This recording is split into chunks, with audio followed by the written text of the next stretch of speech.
265장이 되겠습니다. 옳은 길 따르라 의의 길을 265장이 되겠습니다.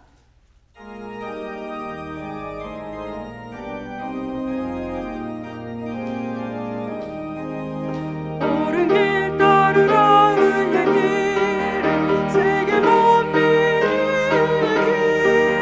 이 길 따라서 살 길을 온 세계에 전합세 만 백성 나갈 길 어둠 밤 지나서 동든다 바람 빛보라 저희 주 예수의 나라 이 땅에 곧 오겠네 오겠네 주 예수 따르라 승리의 주 세계 만민이 돌아가 길과 진리요 참 생명 내 창검을 보수고 다 따르라 완명한 어둠 밤 지나서 동든다 바람 빛보라 저리 주 예수의 나라 이 땅에 곧 오겠네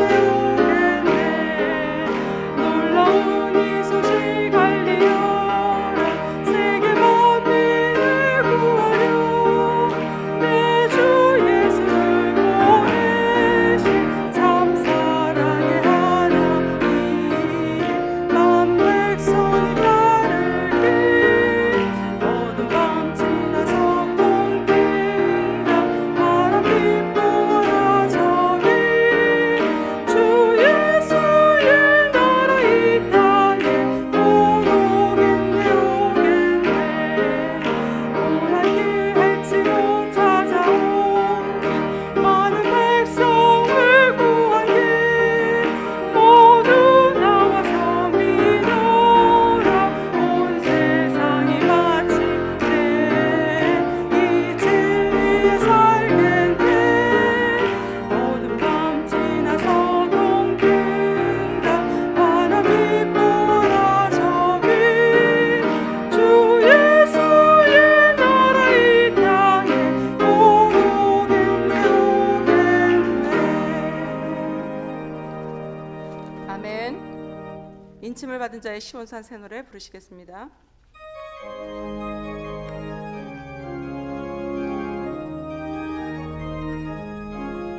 하늘의 새 예루살렘 거룩한 시온 축복 동산에 어린 양 흘린 보혈로 구속함 받은 전 열매 그 입술 거짓이 없는 14만 4천원 우리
기도하실 기도 제목 말씀드리겠습니다. 첫 번째로 조국의 안보를 위해서 기도해 주시기 바랍니다. 또 미국의 대선이 있는 해입니다. 미국의 대선을 위해서 기도하실 때 하나님을 두려워하고 경외하는 또 하나님이 원하시는 대통령이 뽑혀질 수 있도록 위해서 기도해 주시고요. 또 원로 목사님께서 남기고 가신 구속사의 말씀을 중심으로 평강제일교회를 비롯한 전 세계 말씀의 교회가 구속사 말씀의 성취를 이룰 수 있도록 위해서 기도해 주시고요. 또 만유의 아버지 안에 하나 되어 합력함으로 구속사를 이루는 일꾼이라는 주제하에 2016년도 8월 1일부터 8월 5일까지 4박 5일 동안 여주 하계 대성회가 개최가 됩니다. 성령 충만, 은혜 충만, 말씀 충만한 성회가 될 수 있도록 위해서 기도해 주시기 바랍니다. 또 늘푸른 교회 위해서 기도해 주실 때 담임 목사님과 교육자들의 영권 목회 승리를 위해서 기도해 주시고요. 또 당회로부터 영화에 이르기까지 사랑으로 하나 되어서 두 배의 부흥의 축복을 받을 수 있도록 위해서 기도해 주시고, 또 오늘 말씀을 주실 담임 목사님 능력과 영역을 7배나 더하여 달라고 기도해 주시고요. 또 아픈 성도 위해서 기도해 주실 때 반재준 집사님 7번의 항아 치료 그리고 또 30번의 방사선 치료를 잘 받을 수 있도록 위해서 기도해 주시기 바랍니다. 또 차재근 집사님 너무 육신이 연약해서 교회도 나오지 못한 가운데 있습니다. 위해서 기도해 달라고 이렇게 기도 부탁을 해왔습니다.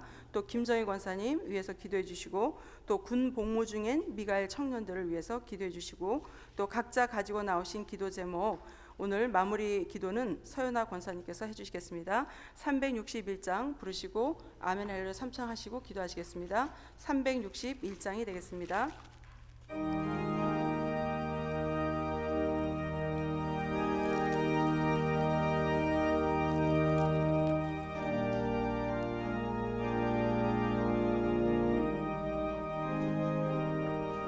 주의 주실 화평 믿음 얻기 위해 너는 정성껏 기도했나.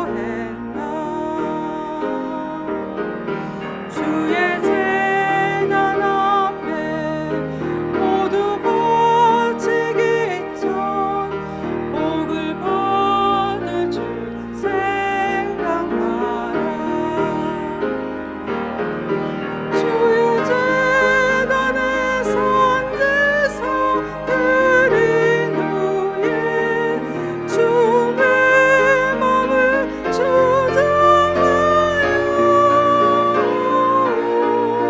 주의 뜻을 따라 그와 동행하며 영생 복락을 누리겠네. 주의 밝은 빛에 항상 활동하며 선한 사업을 힘쓰겠나. 자유 얻으려면 주의 뜻을 쫓아 너의 모든 것 희생하라. 주의 제단에 선지서 드린 후에 주의 마음을 주장하여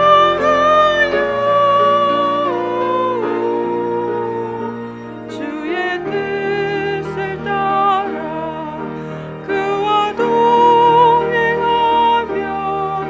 영생 복락을 누리게. 두 손 들고 하겠습니다.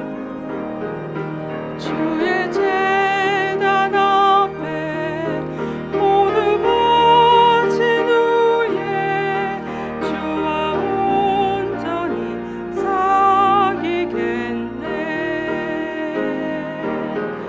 주의 주신 기쁨 또한 그의 사랑 어찌 말로 다 영영하랴. 주의 제단에 선지서 드린 후에 주의 마음을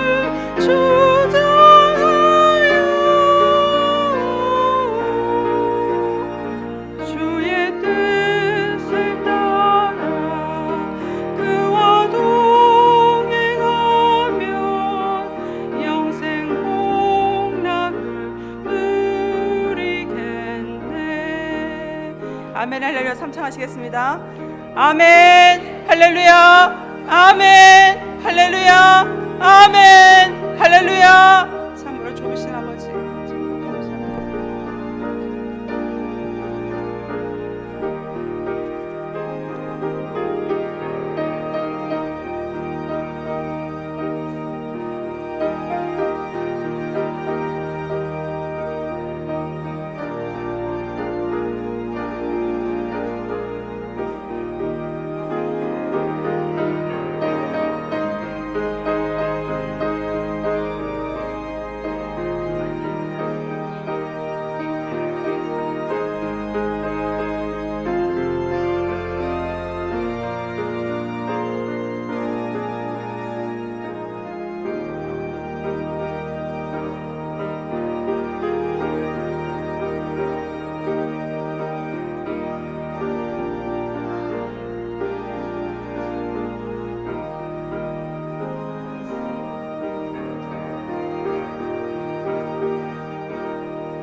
오늘도 저희들 삶 가운데 살아 역사하시는 아버지, 귀한 한날을 허락해 주시고 아버지 자녀로 살아갈 수 있게 하여 주신 은혜 감사를 드립니다.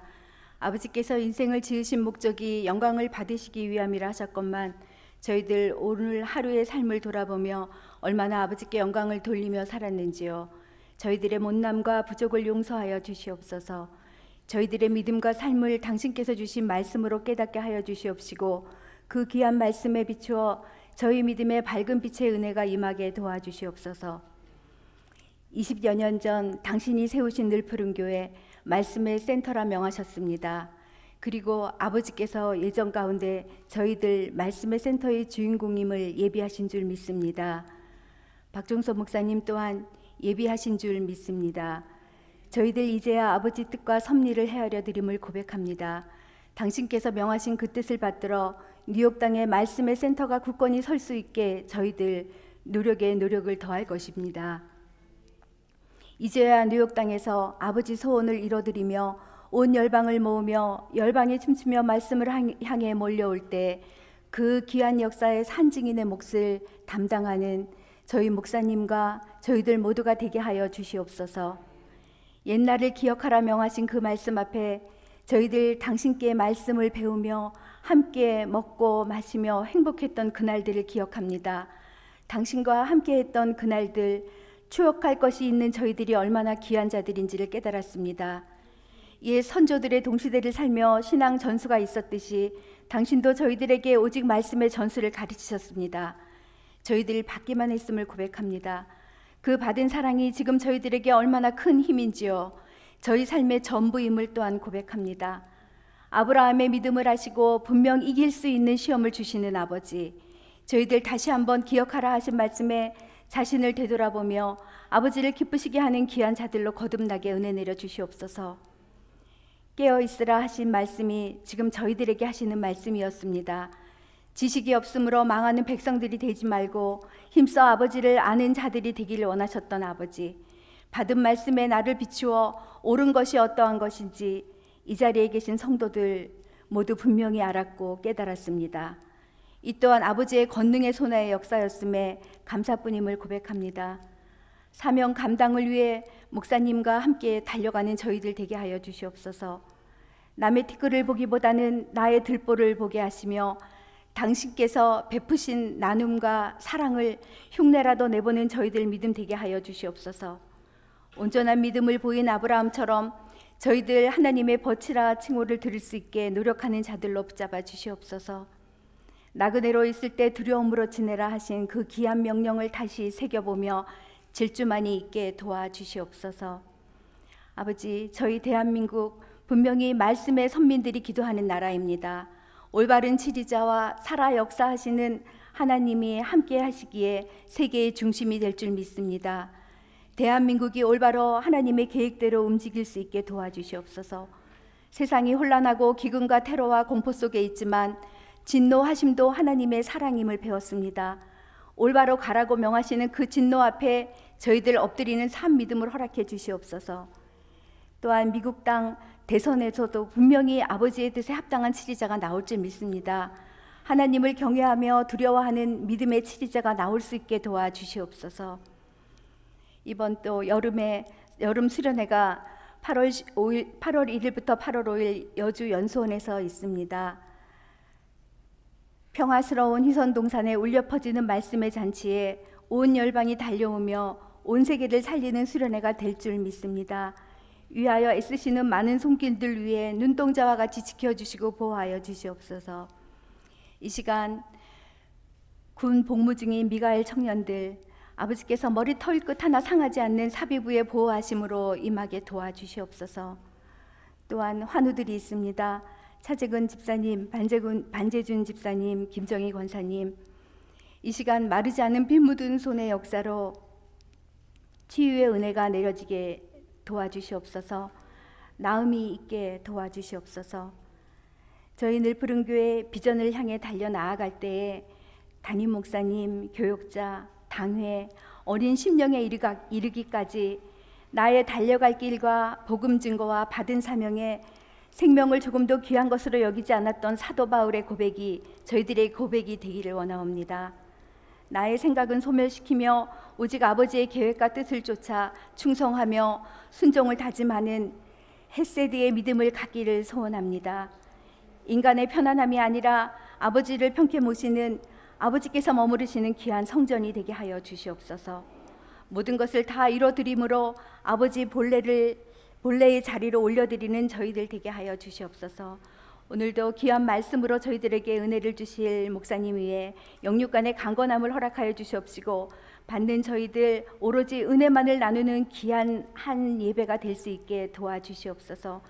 저희들의 작은 신음에도 응답하시는 귀한 우리 아버지, 저희들 이 시간 가지고 나온 모든 기도 제목에 분명 응답해 주신 줄 믿사오며 나의 나된 것은 다 하나님의 은혜임을 고백드리며 이 모든 말씀 사랑이 많으신 예수 그리스도 이름 높이 받들어 감사기도 드렸사옵나이다. 아멘.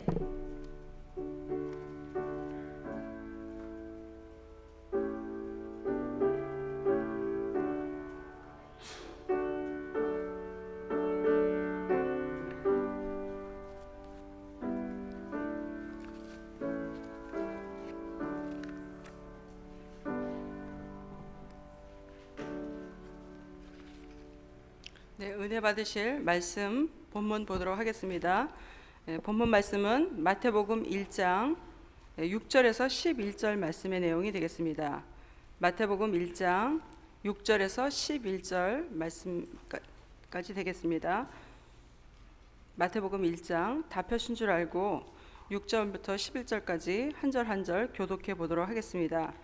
마태복음 1장 6절 말씀, 이새는 다윗 왕을 낳으니라. 다윗은 우리아의 아내에게서 솔로몬을 낳고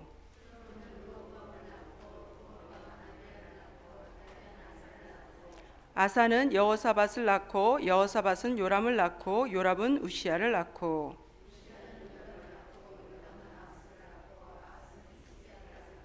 히스기야는 므낫세를 낳고 므낫세는 암몬을 낳고 암몬은 요시야를 낳고 같이요 바벨론으로 이거할 때에 요시야는 여고냐와 그의 형제를 낳으니라. 이는 하나님의 말씀이니라. 은혜 받으실 말씀의 제목은요 예수 그리스도 이기의 족복 이기의 구속 경륜이라는 제목으로 은혜 나누도록 하겠습니다.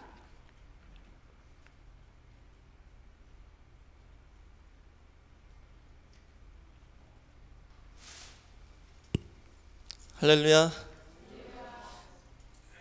그동안 많은 또 행사와 이렇게 손님 모시고 일을 하신 우리 성도님들께 감사드리고요. 그 모든 행사를 다 마치고 또 이제는 이렇게 다시 한번 정상적인 신앙생활을 시작하면서 우리 늘푸른 교회가 이제는 반드시 아버지께서 기뻐하시는 그리고 두 배 부흥을 이루는 그런 교회가 될 줄 믿습니다. 자, 오늘 저는 이 마태복음 1장 6절에서 11절 말씀 통해서 예수님 족보 2기의 구속 경륜에 대해서 잠시 은혜를 나누겠습니다. 저희가 이 모든 행사 전에 제가 수요일마다 예수님 족보에 대해서 강의를 해왔는데요. 1기는 저희가 마쳤고 이제 2기를 시작하는데요. 자, 이 2기를 보시면 다윗부터 바벨론 포로까지이지만 인물로 따지면 요시야에서 끝나고요. 근데 시기로 따지면은 바벨론 2차 포로 때가 2기입니다. 그러니까는 다윗이 주전 1010년에 남유다의 왕이 되었고 1003년에는 전체 이스라엘의 왕이 되어서 예루살렘으로 수도를 옮겼습니다. 그때가 2기의 시작이에요. 그러니까 그것은 주전 1003년입니다. 주전 1003년부터 2차 포로는 바벨론으로 2차로 포로로 끌려갔을 때가 주전 597년이죠. 그래서 이 2기는 약 406년에 걸친 기간입니다. 근데 이 2기의 특징은 뭐냐면요. 오늘 본문 마태복음 1장 6절에 그 딱 중간에서 1기가 끝나고 2기가 시작되는 거예요. 그러니까 6절 처음 부분은 1기의 마무리이고 그 중간에 하반절이 2기의 시작인데 그 2기의 시작은 어떻게 시작해요? 다윗이 우리아의 아내로 솔로몬을 낳고 이 문장으로 시작하죠. 그러니까는 이 2기는 다윗의 범죄로 시작한다는 것을 볼 수 있습니다.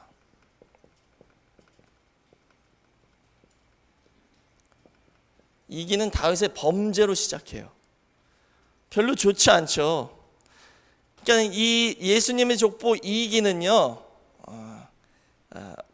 왕들의 타락과 나라의 쇠퇴기를 보여주고 있습니다. 쇠퇴를 보여주고 있다. 그래서 이렇게 다윗이 범죄를 했고 또 그 후에 모든 왕들도 범죄를 함으로 말미암아 나라가 점점 쇠퇴했는데 그 결과는 뭐예요? 바벨론 포로죠. 바벨론 포로. 결과는 바벨론 포로입니다. 바벨론 포로는 뭐냐? 나라를 뺏기는 거예요. 우리 대한민국도 일본한테 36년 동안 나라를 뺏겼던 것처럼 이스라엘 백성들이 다 추방당해서 가나안 땅에서 쫓겨나서 바벨론으로 포로를 가서 70년 동안 포로로 살았죠. 그러니까 이것은 이 2기는 타락의 시기라고 말할 수 있는 거예요. 왜냐하면 보세요. 아담도 에덴 동산에서 아담과 하와가 살다가 타락했죠. 불순종해서 죄를 지었더니 그 결과는 뭐였어요? 에덴 동산에서 추방당하는 거였죠. 그러니까 타락의 결과는 이렇게 추방으로 이루어집니다. 이스라엘 남유다 왕들이 타락을 했더니 그 결과는 약속의 땅인 가나안에서 추방을 당했던 것입니다. 그래서 이 2기를 공부하는 것은 우리가 이제는 이 남유다 왕들이 얼마나 타락했고 또 그 타락으로 말미암아 어떤 결과가 왔는지를 보는 것인데요. 특별히 오늘은 이 족보 2기에 생략된 왕들에 대해서 살펴보도록 하겠습니다.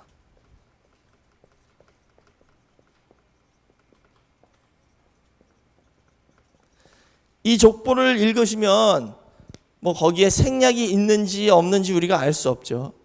근데 구약과 이 족보를 비교해서 볼 때 이 예수님 족보 2기에도 역시 생략된 대수가 있다는 것을 알 수 있습니다. 그러니까 생략된 대수가 있다는 뜻은 뭐냐 하면 이 예수님 족보는 그냥 혈통적으로 연속적인 그 혈통의 기록을 하기 위해서 하나님께서 쓰신 족보가 아니라 예수님 족보의 목적은 언약의 그 흐름이 어떻게 진행되고 있는지를 보고 있는 거예요. 그래서 이거는 신앙의 족보입니다. 예수님의 그 말씀, 하나님의 그 언약의 말씀이 대대로 어떻게 전수되어서 내려와서 결국은 예수 그리스도가 이 땅에 오기까지 그 길이 어떻게 마련됐는지 그 언약의 흐름을 보여주는 게 이 예수님의 족보거든요. 그러니까 그 언약과 상관없는 사람들은 하나님이 족보에서 다 빼버렸어요. 마찬가지로 오늘 우리도 언약의 편에 서서 언약의 말씀을 믿고 또 우리 아버지의 언약의 말씀을 이루어드리는 삶을 살 때에 하나님의 생명책에 다 기록되는 역사가 있을 줄 믿습니다. 그럼 여기에 예수님 족보 2기 한번 제가 적어볼게요. 다윗으로 시작하죠. 다윗과 솔로몬, 르호보암, 아비야, 아사, 여호사밧, 요람, 우시야, 요담, 아하스, 히스기야, 므낫세, 아몬, 요시야. 이렇게 14대인데요. 역대상 3장 11절에서 12절과 비교를 해보면 이 예수님 마태복음 1장의 예수님 족보에는 족보상은 3명의 왕이 빠졌고 진짜 통치한 왕들을 보면 사실 4명이 빠졌다는 것을 우리가 알 수 있습니다. 어디 빠졌냐 하면 여기 요람하고 우시야 사이에 4명의 왕이 빠졌다는 것을 우리가 알 수 있습니다. 그럼 그 4명의 왕이 누구냐? 아하시야, 아달랴, 요아스, 그리고 아마샤. 요 4왕이 족보에서 빠진 거예요. 그러면 우리가 오늘 배워야 할 것은 뭐냐? 이 4왕은 왜 빠졌냐? 왜 이 언약의 흐름인 이 족보에서 빠졌고 뭘 잘못했기에 빠졌고 오늘날 그게 우리에게 어떤 교훈을 가르쳐 주는지 그것을 잠시 살펴보도록 하겠습니다. 이 4왕의 공통점은 뭐냐 하면 이 아달랴라는 여자와 다 연관이 되어 있어요. 이 아달랴는 여자예요. 여왕이에요. 원래는 왕이 될 수 없는 사람인데 자기가 왕권을 쟁취한 여자죠. 근데 이 3사람 다, 나머지 3사람 다 아달랴와 연관이 되어 있죠. 아하시아는 아달랴의 아들이고 손자고 증손이고 이렇게 연관이 되어 있습니다. 그러니까 아달랴하고 다 연결이 되어 있고, 두 번째는 이 4 우상 숭배한 왕들이었습니다. 특히 이 아달랴는 바알이란 우상 숭배를 유다에다가 소개한 게 아니라 아예 유다 전체에다가 퍼뜨린 사람이에요. 그것을 목적으로 삼고 일한 사람이 이 아달랴였어요. 이 우상 숭배를 남유다에 완전히 퍼뜨리게 하려고 노력을 했던 사람이죠. 그리고 3번째로는 이 4 아주 비참한 죽음을 죽었습니다. 이렇게 하나님 앞에 죄를 지은 결과 비참한 죽음을 죽었고 족보에서도 빠진 그런 역사가 있었다는 것을 알 수 있는데요. 근데 가장 중요한 이유는 뭐냐 하면은 이 아달랴란 사람과 연관이 되었다는 게 오늘 핵심 포인트입니다. 그래서 오늘 이 아달랴가 누구인지 그것을 한번 살펴보도록 하겠습니다. 이 아달랴는요,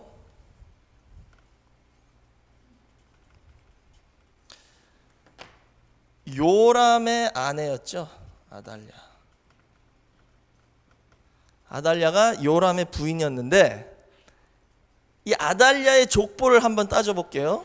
아달랴는 북이스라엘의 아주 극악한 아합과 더 극악한 그 이세벨이라는 여자 사이에서 난 딸입니다.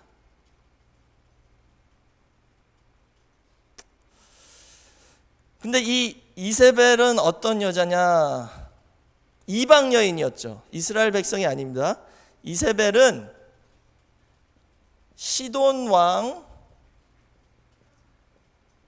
엣발이란 사람의 딸이었어요. 엣발. 시돈 왕 엣발. 엣발의 뜻은 뭐냐면 바알과 함께 생활하는 자라는 뜻이에요.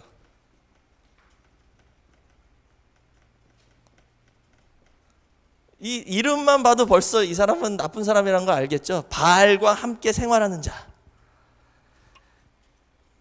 아주 바알 숭배에 앞장서는 그런 왕이었는데 시돈 나라의 왕이래요. 시돈 왕. 그럼 이 시돈 족속의 조상이 누구냐면 시돈이에요. 시돈이라는 사람이 있는데, 자, 창세기 10장 15절 보시면 이 시돈이 누구 자손이냐? 가나안의 장자입니다. 시돈이. 지금 아달랴의 족보를 거슬러 올라가 보는 거예요. 시돈이 가나안의 장자의 아들이래요. 그럼 가나안은 누구예요? 가나안은 함의 아들이죠. 노아의 세 아들이 있었잖아요. 셈, 함과 야벳. 그렇죠? 근데 이 함이 저주를 받았는데, 특별히 창세기 9장 25절 보시면 함을 저주한 게 아니라 정확하게 엄밀히 따지면 가나안을 저주했어요. 자, 창세기 9장 25절 다 같이 보시겠습니다.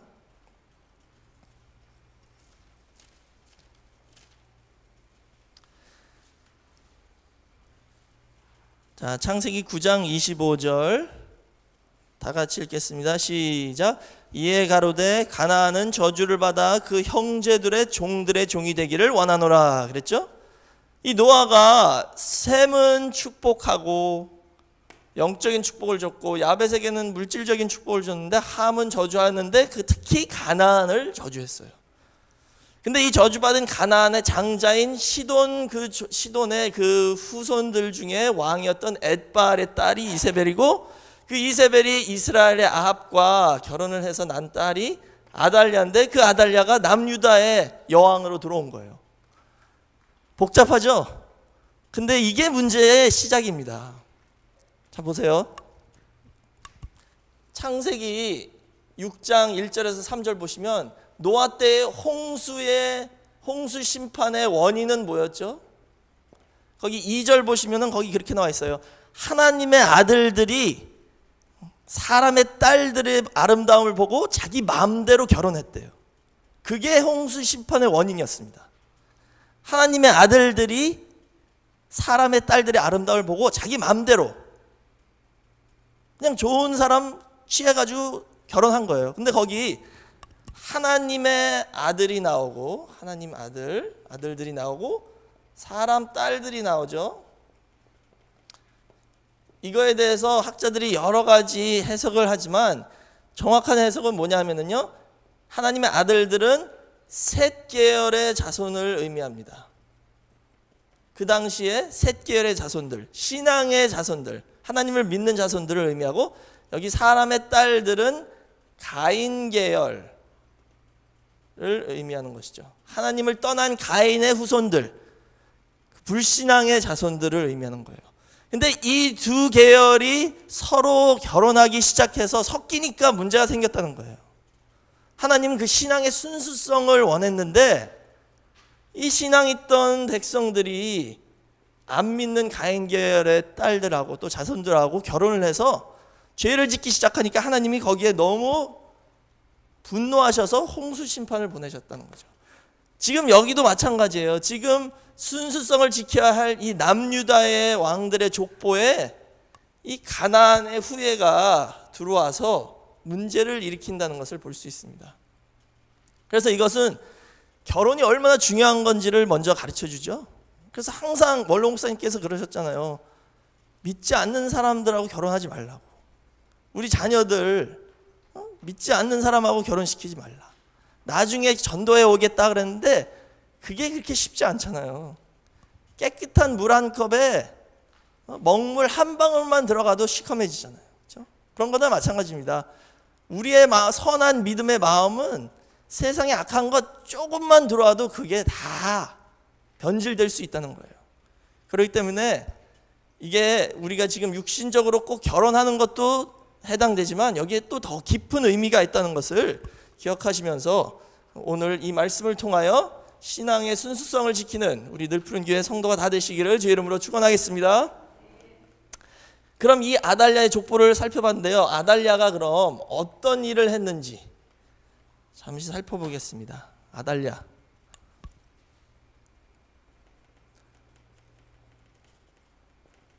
아달랴의 행적.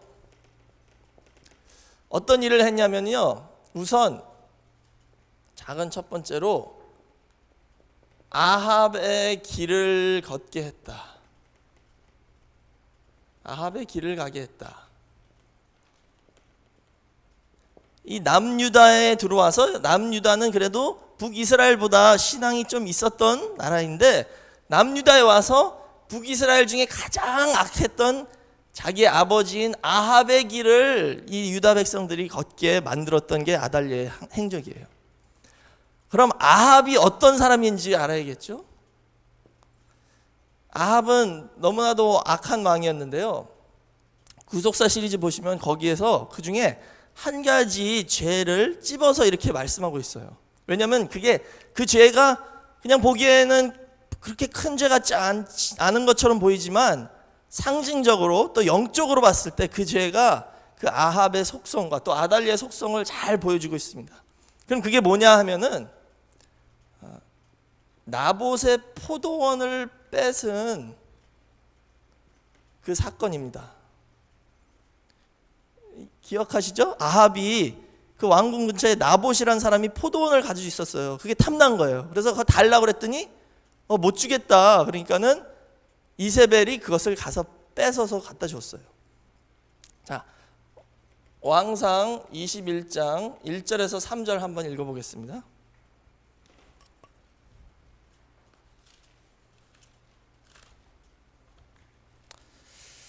자, 왕상 21장 1절에서 3절 말씀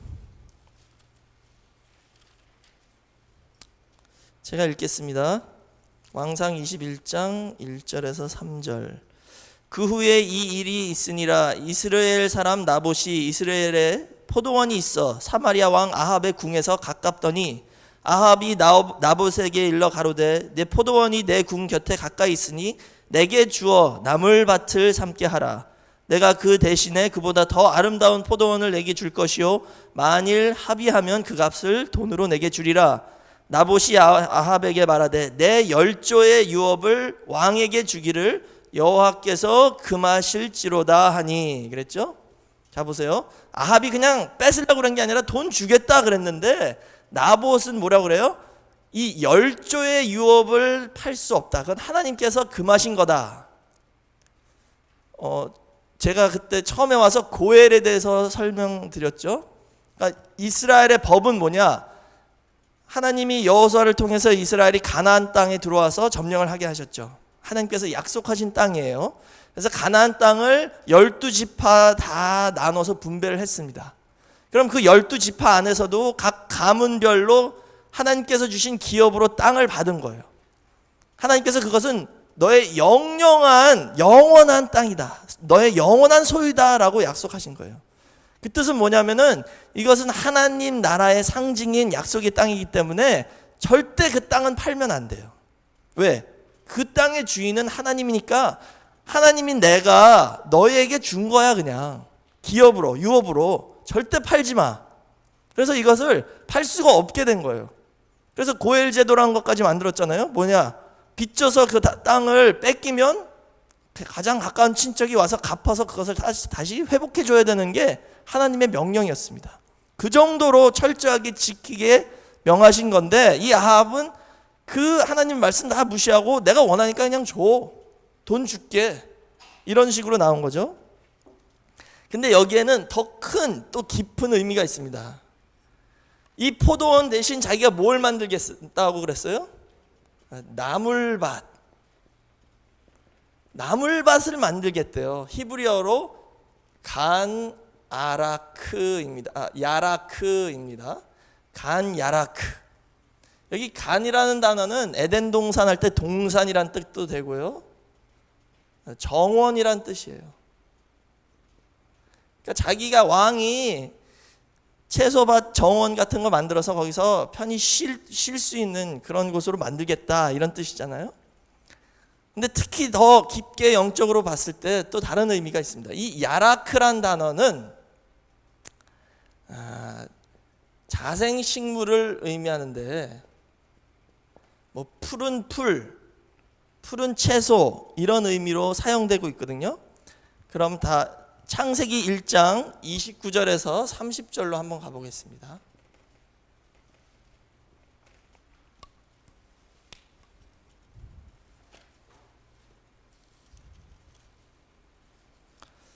창세기 1장 29절에서 30절. 하나님이 가라사대 내 온 지면에 씨 맺는 모든 채소와 씨 가진 열매 맺는 모든 나무를 너에게 주노니 너희 식물이 되리라.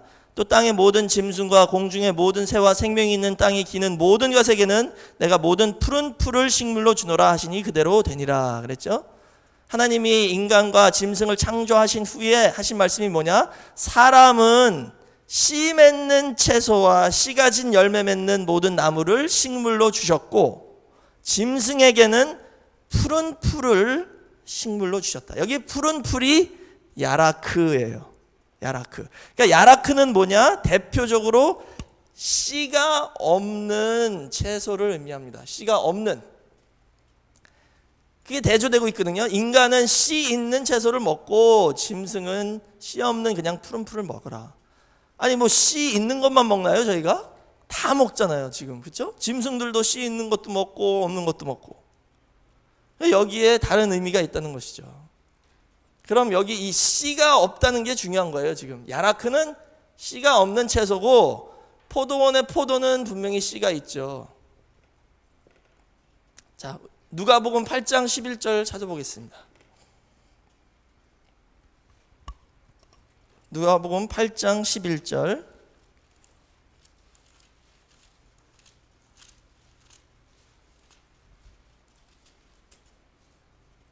다 같이 읽겠습니다. 시작. 이 비유는 이러하니라. 씨는 하나님의 말씀이요. 그랬죠? 씨는 뭐래요? 하나님의 말씀이다. 하나님 말씀. 이걸 잘 기억해 두세요. 씨는 하나님의 말씀이다. 또 갈라디아 3장 16절 보겠습니다. 갈라디아 3장 16절.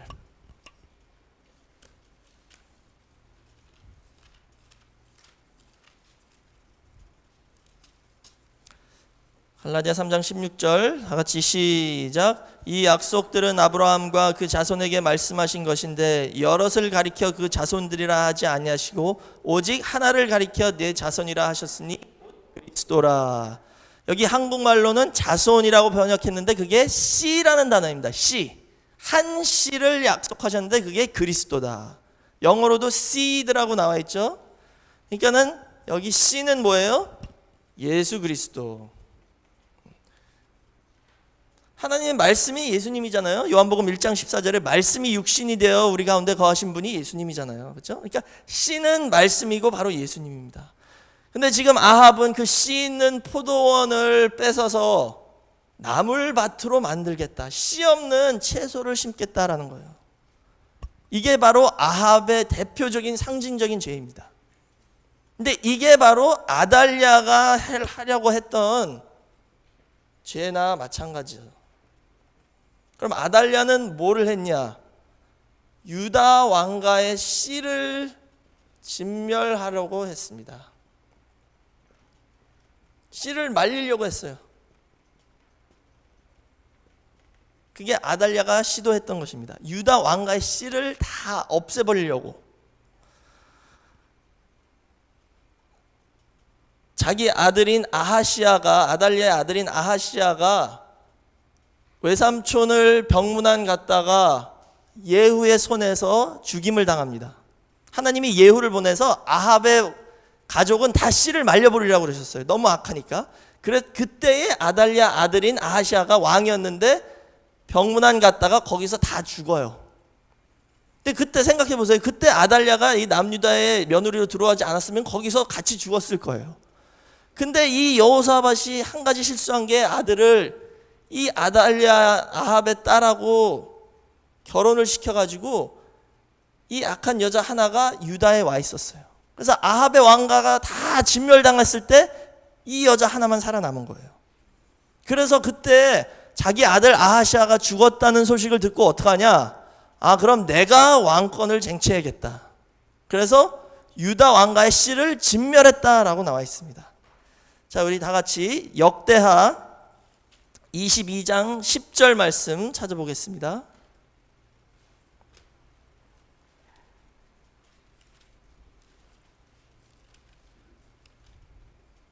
역대하 22장 10절. 아하시아의 모친 아달랴가 그 아들의 죽은 것을 보고 일어나 유다 집의 왕의 씨를 진멸하였으나, 그렇죠? 여기 보세요. 유다 왕의 집의 씨를 진멸했다 그랬죠? 그럼 그 유다 왕의 집의 씨가 누구겠어요? 지금 아들을 죽었죠? 그러면은 다른 아들들이 있겠고 또 손자들이 있을 거 아니에요. 이 여자가 얼마나 악하냐면요, 자기 친손들까지 다 죽였습니다. 자기 친손자들을 죽인 거예요. 자기가 왕하려고. 그리고 자기가 왕을 하면 어떻게 하기 위해서? 자기 아버지 아합의 길을, 그 바알 숭배를 유다에게 다 퍼뜨려서 이 남유다, 하나님을 믿는 이 남유다를 바알 숭배하는 나라로 만들기 위한 목적이 있었다는 거예요. 그럼 그게 뭐냐? 아합이 나봇의 포도원을 나물밭으로 만드는 거나 영적으로 봤을 때 같은 내용이란 거예요. 이스라엘은 포도원입니다. 자, 이사야 5장 7절 찾아보세요. 이사야 5장 7절.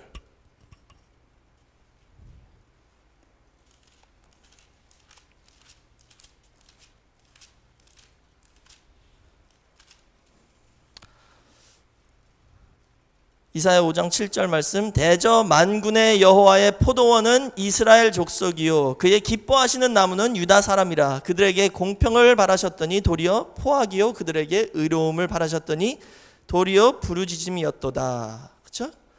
하나님의 포도원은 어디래요? 이스라엘이다 그랬죠, 분명히. 하나님의 포도원은 이 이스라엘, 이 또 남유다, 이 포도원 같은 씨가 있는 나라잖아요. 말씀이 있는 나라잖아요. 그렇죠? 신앙의 공동체를 아달랴는 지금 씨가 없는, 말씀이 없는 인본주의적 공동체로 바꿔놓으려고 했던 게 아달랴의 목적이었다는 것이죠. 그렇기 때문에 하나님이 너무나도 싫어하셨고 아달랴하고 연관된 그 세 왕을 다 족보에서 빼버린 거예요. 그래서 우리가 이걸 깨달으면 이게 얼마나 더 악한 일인지를 알 수 있습니다. 또 더 나아가서 이 유다 왕가의 씨라는 것은 다윗의 후손으로 예수님이 오시는 그 족보의 길이에요. 이 후손들을 통해서 예수님이 이 땅에 오셨습니다. 그러니까 아달랴는 그 씨를 진멸하려고 했던 것은 뭐예요? 메시아가 이 땅에 오는 길을 막으려고 했던 적그리스도 같은 사람이라는 것이죠.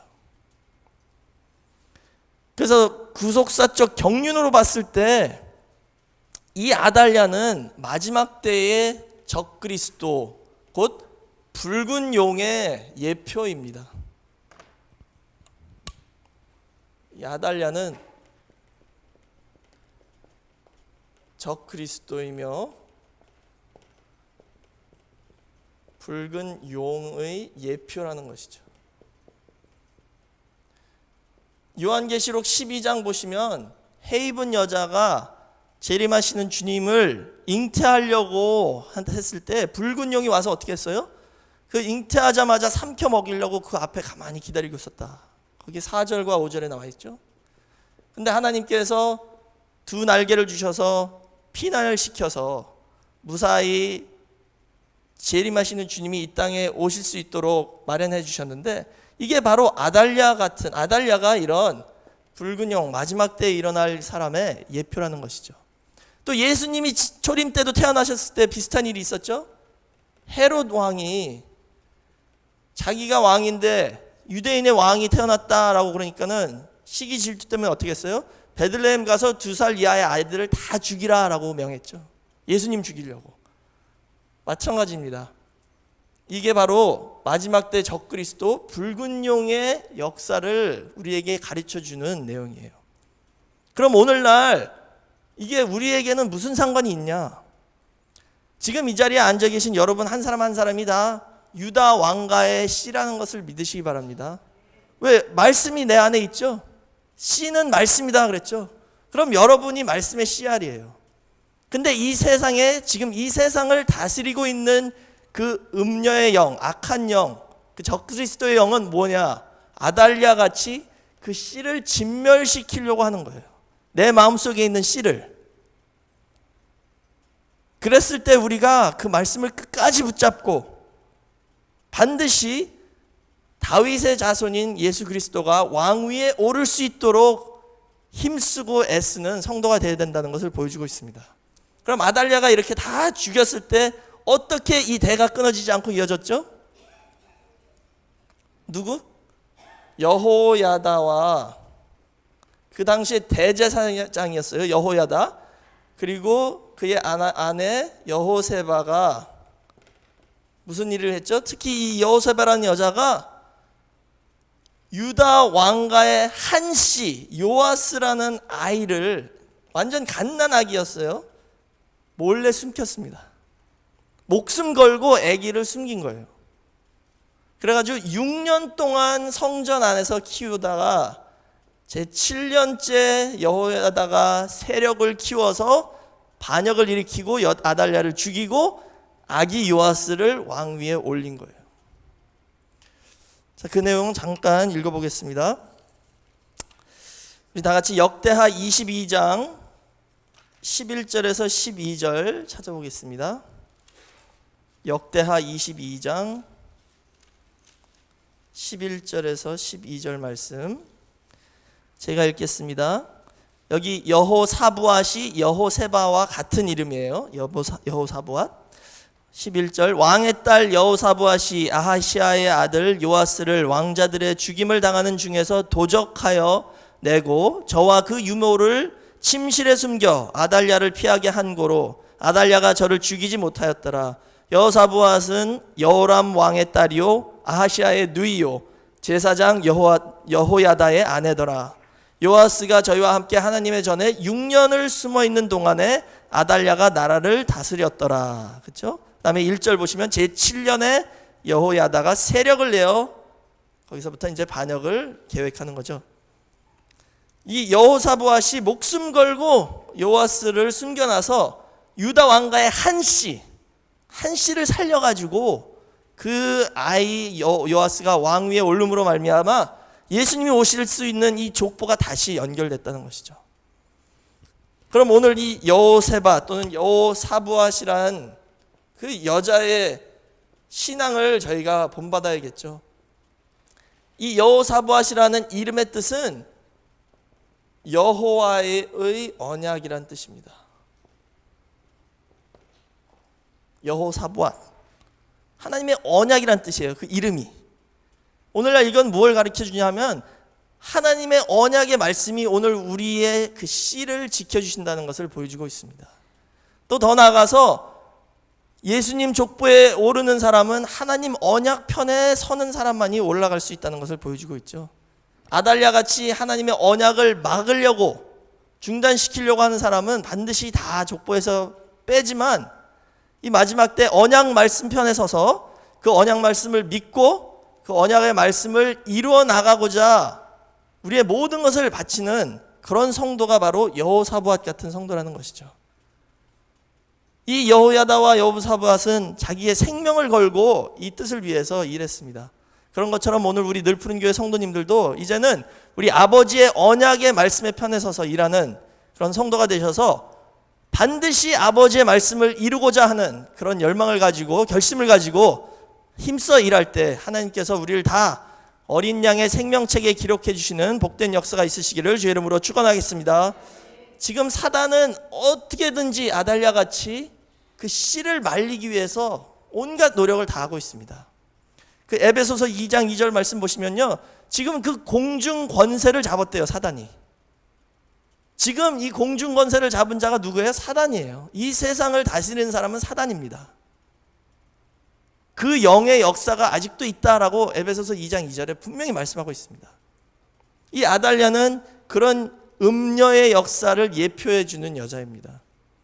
오늘날 그런 역사가 지금도 있기 때문에 아버지께서 우리 마음속에 심어두신 이 씨를 간직하고 이게 열매 맺기 위해서 힘쓰고 애쓰고 또 보호해야 된다는 것을 기억하시고 이제는 매일매일 말씀과 기도 안에서 깨어있는, 그래서 여호사밧 같이 말씀이 우리 마음 가운데 왕위에 오르는, 예수 그리스도가 내 삶 속에 왕위에 오르는 그런 삶을 사시기를 주의 이름으로 축원하겠습니다. 기도하겠습니다. 사랑과 은혜가 풍성하신 아버지 하나님, 오늘도 저희를 이 세상에 내버려 두지 않으시고 발걸음을 하나님의 몸된 교회로 인도해 주셔서 성전에 나와 예배드릴 수 있게 허락해 주심을 진심으로 감사드립니다. 아버지, 지금은 아직까지도 사단이 공중 권세를 잡고 그 영으로 우리 마음속에 있는 말씀의 씨를 진멸하고자 노리고 있습니다. 아버지, 이런 악한 시대에 저희가 살고 있으면서 이 귀한 구속사의 말씀의 씨알이 될 수 있게 허락해 주심을 진심으로 감사드립니다. 이제는 여호사밧 같이 아버지의 언약의 말씀을 의지하여 그 씨를 잘 보호하고 키워서 반드시 열매 맺는 신앙이 될 수 있게 허락하여 주시옵소서. 예수님이 우리 마음의 왕위에 오르는 역사가 있게 허락하여 주시옵소서. 그 뜻을 위하여 앞장서 일할 때에 우리 가정마다 필요한 모든 것 미리 아시고 채워주시는 복된 역사만 있게 허락하여 주시옵소서. 아버지, 이 시간에 저희에게 주신 모든 축복을 생각하면서 감사하는 마음으로 귀한 헌물을 준비했습니다. 헌금을 바치는 손손마다 기억해 주시고 하늘 문을 열어 천천만만배로 갚아주시는 복된 역사 체험할 수 있게 허락하여 주시옵소서. 마음에 품고 있는 모든 기도 제목이 응답받는 귀한 시간이 될 수 있게 허락하여 주시옵소서. 이 귀한 헌금을 통하여 아버지 홀로 영광 받아주시고 이 헌금이 쓰이는 곳곳마다 아버지의 뜻과 언약의 말씀이 성취되는 역사만이 있게 허락하여 주시옵소서. 감사드리며 예수님의 이름으로 기도드렸사옵나이다. 아멘. 하나님께 영광 돌리겠습니다.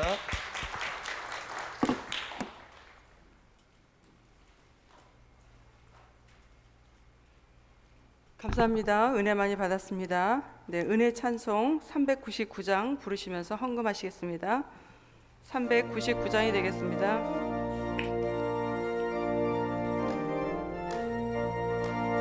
주의 약속하신 말씀 위에서 영원토록 주를 찬송하리라. 소리 높여 주께 영광 돌리며 약속 믿고 굳게 서리라. 굳게 서리, 영원하신 말씀 위에 굳게 서리. 굳게 서리, 그 말씀 위에 굳게 서리라. 주의 약속하신 말씀 위에서 세상 염려 내게 온습할 때에 말씀으로 힘써 싸워 이기며 약속 믿고 굳게 서리라. 굳게 서리, 영원하신 말씀 위에 굳게 서리. 굳게 서리, 그 말씀 위에 굳게 서리라. 주의 약속하신 말씀 위에서 영원하신 주의 사랑 힘입고 성령으로 힘써 싸워 이기며 약속 믿고 굳게 서리라.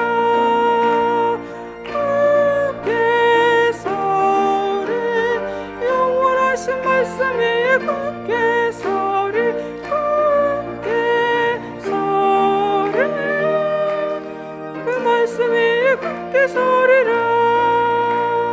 주의 약속하신 말씀 위에서 성령 인도하는 대로 행하며 주님 품에 항상 안전 얻으며 약속 믿고 굳게 서리라. 굳게 서리 영원하신 말씀 위에 굳게 서리 굳게 서리 그 말씀 위에 굳게 서리라. 아멘. 네, 이 시간에 저희 교회를 처음으로 방문해 준 친구가 있습니다. 박윤재, 다니엘 박 친구, 라이언. 우리 같이 환영의 박수로 인사드리겠습니다. 라이언. 몰라요?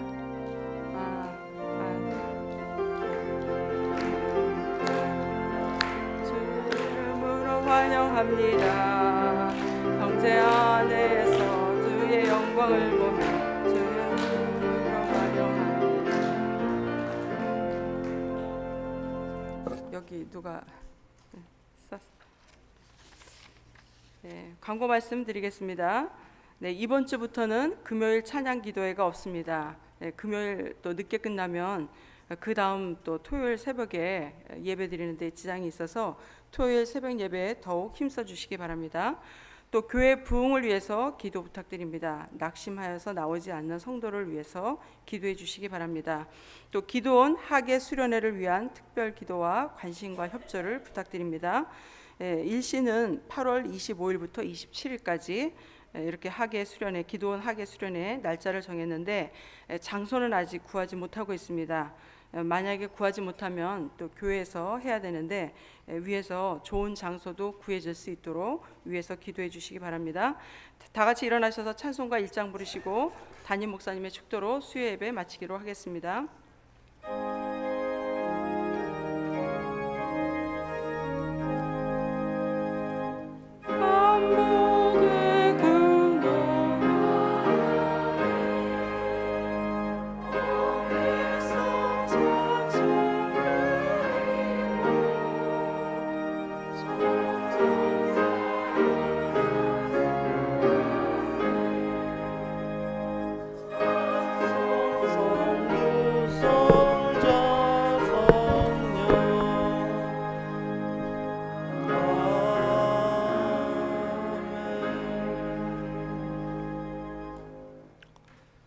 지금은 우리 주 예수 그리스도의 한없는 은혜와 아버지 하나님의 극진하신 사랑하심과 성령님의 감화 감동 내주 교통하심이 이 시간 사단의 공격을 막고 아버지께서 주신 씨앗을 다 보호하여 주님이 재림하시는 그 길을 예비하기를 소원하는 모든 늘푸른 교회 성도들 머리 위에와 집에 두고 온 가정과 직장과 사업체 위에 또 이 늘푸른 교회와 전 세계에 퍼져 있는 말씀의 교회들 위에 지금부터 영원토록 함께 있을지어다.